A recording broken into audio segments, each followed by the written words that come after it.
श्री सत्यनारायण कथा द्वितीय अध्याय।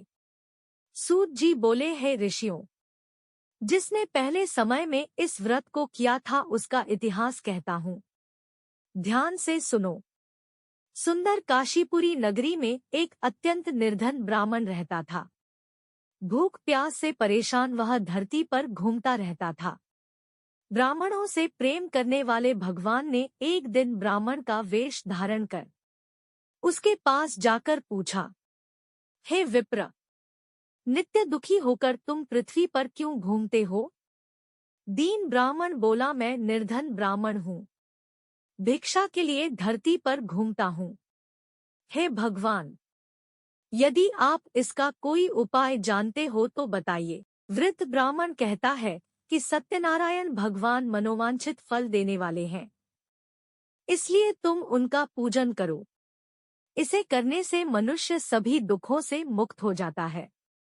वृद्ध ब्राह्मण बनकर आए सत्यनारायण भगवान उस निर्धन ब्राह्मण को व्रत का सारा विधान बताकर अंतर्धान हो गए। ब्राह्मण मन ही मन सोचने लगा कि जिस व्रत को वृद्ध ब्राह्मण करने को कह गया है, मैं उसे जरूर करूंगा।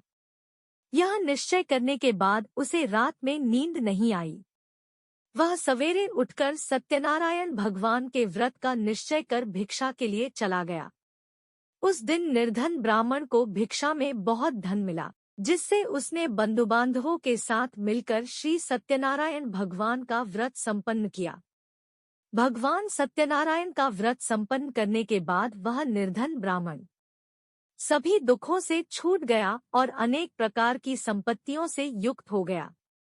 उसी समय से यह ब्राह्मण हर माह इस व्रत को करने लगा। इस तरह से सत्यनारायण भगवान के व्रत को जो मनुष्य करेगा, वह सभी प्रकार के पापों से छूटकर मोक्ष को प्राप्त होगा। जो मनुष्य इस व्रत को करेगा वह भी सभी दुखों से मुक्त हो जाएगा। सूत जी बोले कि इस तरह से नारद जी से नारायण जी का कहा हुआ श्री सत्यनारायण व्रत को मैंने तुमसे कहा। हे विप्रो, मैं अब और क्या कहूँ? ऋषि बोले, हे मुनिवर, संसार में उस विप्र से सुनकर और किस किस ने इस व्रत को किया, हम सब इस बात को सुनना चाहते हैं। इसके लिए हमारे मन में श्रद्धा का भाव है। सूत जी बोले, हे मुनियों, जिसने इस व्रत को किया है वह सब सुनो।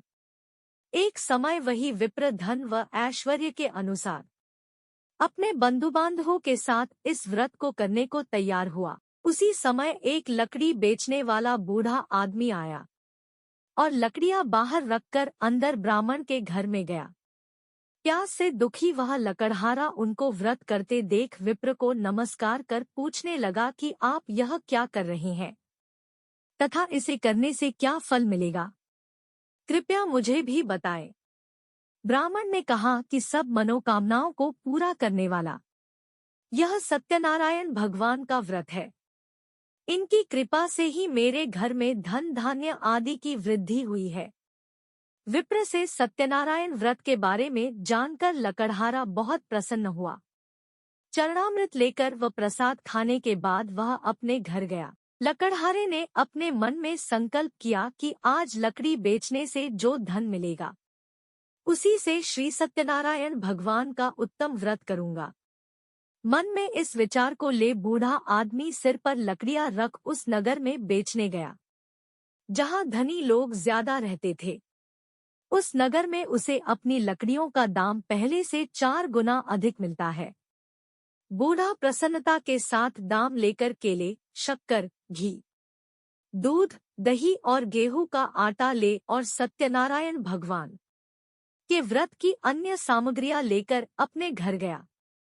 वहां उसने अपने बंधु बांधवों को बुलाकर विधि विधान से सत्यनारायण भगवान का पूजन और व्रत किया।